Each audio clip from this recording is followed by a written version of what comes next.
தமிழ்நாட்டோட கடனை நான் தான் அடைப்பேன், தலைகீழாத்தான் குதிப்பேன் அப்படின்னு நீங்க கஷ்டப்பட்டு சம்பாரிச்ச காசை முதல்வருக்கு அனுப்பி கொண்டிருக்கும் தம்பிகளே, உங்களுக்கு ஒரு அதிர்ச்சி. இந்தியாவில் இல்ல, உலகத்திலேயே எந்த ஒரு நாடும் கடன் இல்லாமல் இருக்காது, இயங்காது. அமெரிக்கா உட்பட நம்ம பணக்கார நாடா நினைக்கிற எல்லா நாடுகளுமே கடன் வாங்கும். நலத்திட்டங்களுக்காக கடன் வாங்குவது இயல்பே. அடுத்து வருவோம். தமிழ்நாட்டுக்கு அவ்வளோ கடன் இருக்கு அப்படின்னு நம்மளுடைய சிஎம் அண்ணா ஒரு அடி அடிச்சு விட்டு போனார்ல, அதை புரிந்து கொள்ள வேண்டும்.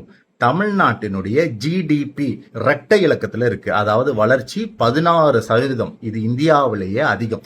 இதை எளிமையா சொல்லணும் அப்படின்னா, பணக்காரனுக்கு தான் அதிக கடன் இருக்கும், பணக்காரனுக்கு தான் பேங்க்ல கடன் கொடுப்பாங்க. இப்ப நான் 1 லட்ச ரூபாய் தான் சம்பளம் வாங்குறேன், ஆனா எனக்கு 2 கோடி ரூபாய் கொடுன்னு பேங்க்ல போய் கேட்டா செருப்பால் அடிப்பான்.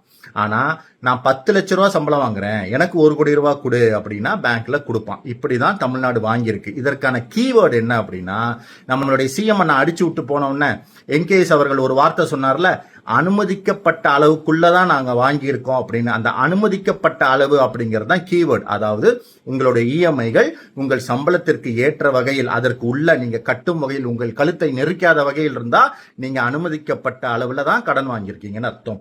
அப்ப இந்தியாவிலேயே எல்லா மாநிலமும் அப்படிதான் வாங்குதுன்னா இல்லை. உத்தரப்பிரதேசம் அதிகமா வாங்கியிருக்குது. இது மாதிரி நிறைய, பஞ்சாப் முதலிடத்துல இருக்கு. இப்ப தங்கள் வருமானத்திற்கு அதிகமாக கடன் வாங்கின அல்லது கடன்லயே அதிகமா இருக்கிற மாநிலங்கள் பட்டியல் எடுத்தா முதல் 10 இடங்கள்ல கூட தமிழ்நாடு கிடையாது. அது மட்டும் இல்ல, இந்தியால எத்தனை மாநிலங்கள் இருக்கு, ஆனா இந்தியாவோட ஒட்டுமொத்த உற்பத்தியில 11% தமிழ்நாட்டில இருந்து மட்டும் வருது. அதாவது தமிழ்நாடு 1/10 கான்ட்ரிபியூட் பண்ணுது. தமிழ்நாடு ஒரு வளர்ந்த மாநிலமாக ஆக்கி இருக்கிறார் எம்கேஎஸ்.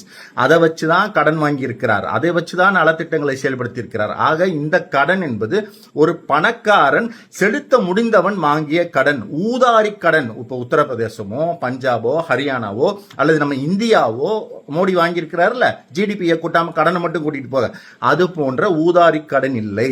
யாராவது வந்து உங்ககிட்ட இந்த மாதிரி கடன் அதிகமா இருக்குன்னு சொன்னா தயவு செஞ்சு இந்த விளக்கத்தை சொல்லுங்க.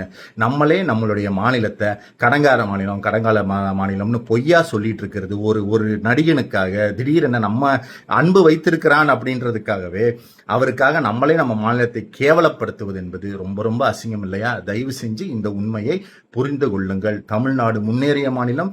தமிழ்நாட்டின் கடன் தொகை என்பது அது வருமானத்துடன் ஒப்பிடும்போது பெரிய தொகையே அல்ல.